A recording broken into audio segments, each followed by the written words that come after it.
Bonjour tout le monde. Sur la demande de l'un de mes amis qui me suit sur ma chaîne YouTube, Adama, et bien sûr sur TrendingView, Adama Dianka Papa, que d'ailleurs j'en profite pour le remercier vivement.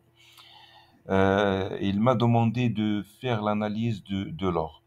Donc, on ne pouvons voir sur le graphique weekly que la tendance de court terme, il est baissière malgré que la tendance de long terme, il est toujours haussière. Cependant, sur le court terme, au niveau du graphique weekly, nous avons une supply zone qui est écrite ici. Il est écrit ici, je vais Je vais zoomer un petit peu pour... Voilà, donc il y a une supply zone ici, donc qui donne un signal d'une chute. Et effectivement, les cours ont chuté. Mais si nous passons sur le journalier, nous allons remarquer, nous allons remarquer que les cours sont en train de faire une correction.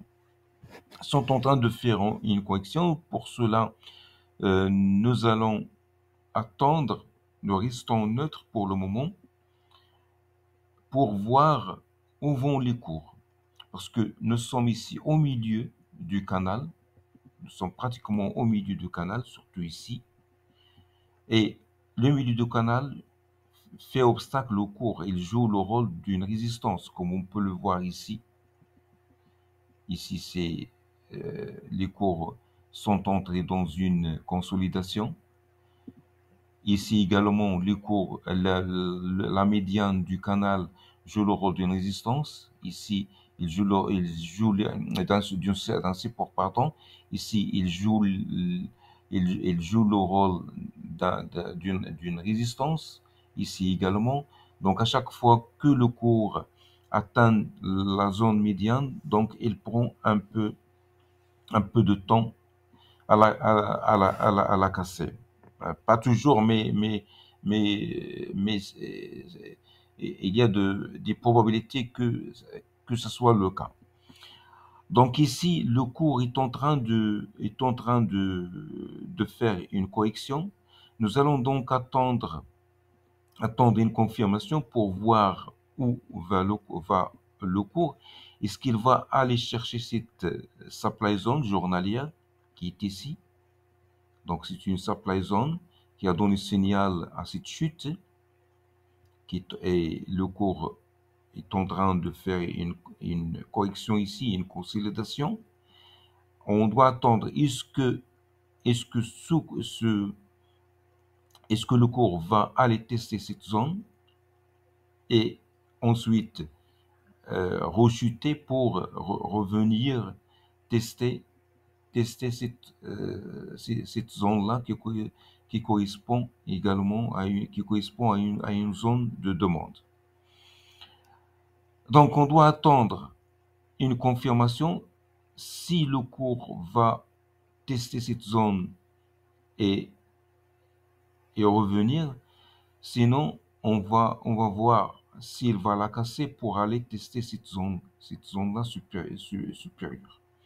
Donc, nous restons neutres pour voir qu'est-ce que les cours vont faire. Si nous passons par exemple sur le H4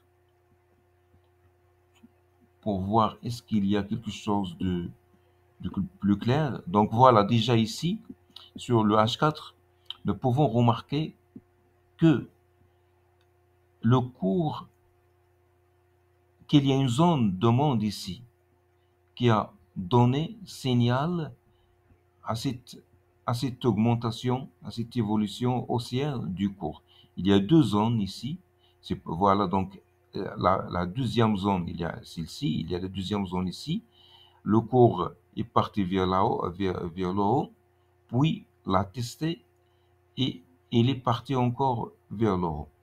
Donc maintenant, on va attendre, est-ce il va revenir pour la casser ou pour la tester et aller chercher cette zone